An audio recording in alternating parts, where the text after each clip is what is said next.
Ma Bible quotidien, le verset du jour. Genèse chapitre 26, le verset 12, je cite. Isaac sema dans ce pays et il recueillit cette année le centuple, car l'Éternel le bénit. Fin de citation, glorifiez le Seigneur. Bien-aimés dans le Seigneur Jésus-Christ, pour bien comprendre notre verset du jour, il est essentiel que nous le replacions dans son contexte, le contexte dans lequel Isaac a semé.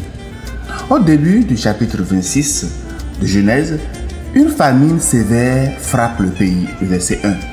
Isaac envisage donc de partir en Égypte, mais Dieu lui dit, ne descends pas en Égypte, demeure dans le pays que je te dirai, le verset 2 de Genèse 26. Isaac obéit donc à la voix de Dieu et reste à Guérar, un territoire philistin malgré la sécheresse et la famine. En fait, semer dans ces conditions était un véritable acte de foi. Il aurait été plus logique humainement de conserver ses graines, d'attendre de meilleures conditions climatiques ou de chercher refuge ailleurs. Mais Isaac a choisi de faire confiance à Dieu. Isaac sème cette année-là malgré le risque apparent d'échec. Humainement, on n'aurait pas fait donc le semis. Mais Isaac, lui, l'a fait parce qu'il a fait confiance à Dieu. Et Dieu honore sa foi et son obéissance. Isaac récolte au centuple. C'est un miracle. C'est une multiplication surnaturelle que Isaac a obtenue cette année-là, bien au-delà du rendement normal d'une saison agricole. Mais la clé du succès de Isaac n'était pas dans la qualité du sol, la fertilité du sol ou dans le climat, mais c'est dans la bénédiction de l'Éternel.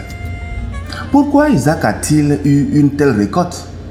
Dans l'année qui a suivi ce semailles, bien-aimés, l'investissement d'Isaac a été multiplié combien? Par 100. Pourquoi a-t-il eu tant de succès? Pourquoi a-t-il bénéficié d'un retour sur investissement aussi extraordinaire? Parce qu'il a été fidèle et a semé les graines que Dieu lui avait données. En conséquence, le Seigneur l'a béni. Cependant, il est important de savoir que Dieu n'est pas intervenu automatiquement. Si Isaac n'avait pas semé, rien ne serait arrivé. Il a dû être fidèle et passer par tout le processus. Comme il a été fidèle à sa tâche, Dieu l'a récompensé par une récolte abondante. Il a multiplié par 100 ses semailles. Bien-aimés, à notre tour aujourd'hui, l'Éternel désire bénir chacun d'entre nous. Mais si nous attendons ce genre de résultat, le résultat que Isaac a eu, si nous attendons ce genre de résultat dans notre vie, nous devons aussi semer nos graines. Cela signifie faire notre travail avec les talents et les ressources que Dieu a mis à notre disposition. Cela signifie de bien gérer nos finances, nos relations, nos dons spirituels et nos responsabilités avec sérieux. Cela signifie aussi de rester fidèle dans notre travail, dans notre famille et nos engagements, même lorsque les circonstances extérieures nous semblent difficiles. Isaac n'a pas attendu une saison parfaite, mais il a suivi la direction divine. Il a semé dans la sécheresse. Aujourd'hui encore, Dieu nous appelle à semer même lorsque nous ne voyons pas immédiatement un résultat apparent venir. Si nous faisons notre part avec foi et fidélité, Dieu fera croître notre semence de manière surnaturelle à l'instar d'Isaac. Nous devons être de bons intendants bien-aimés. Soyons fidèles dans la gestion de notre temps, de notre relation, de nos finances et de notre don. Partout où nous sommes, faisons notre part. Si vous aviez été fidèle et avez fait tout ce que vous pouviez, rappelez-vous que les vraies bénédictions ne viennent que de Dieu. Si vous voulez que Dieu bénisse votre vie et tout ce que vous faites, assurez-vous de faire votre part.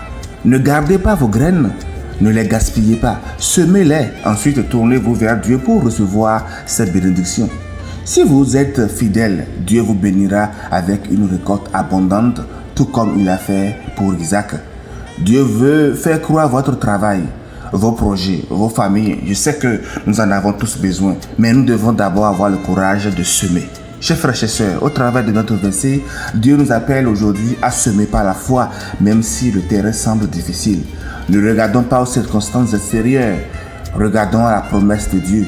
Si nous sommes fidèles dans notre travail, notre famille et nos responsabilités, Dieu nous bénira au-delà de nos attentes. Commencez à semer de nouvelles graines dès aujourd'hui. Bonne méditation et que la grâce et la paix de Dieu vous accompagnent tout au long de cette journée. Bonne fin de semaine à toutes et à tous. Alléluia chez vous.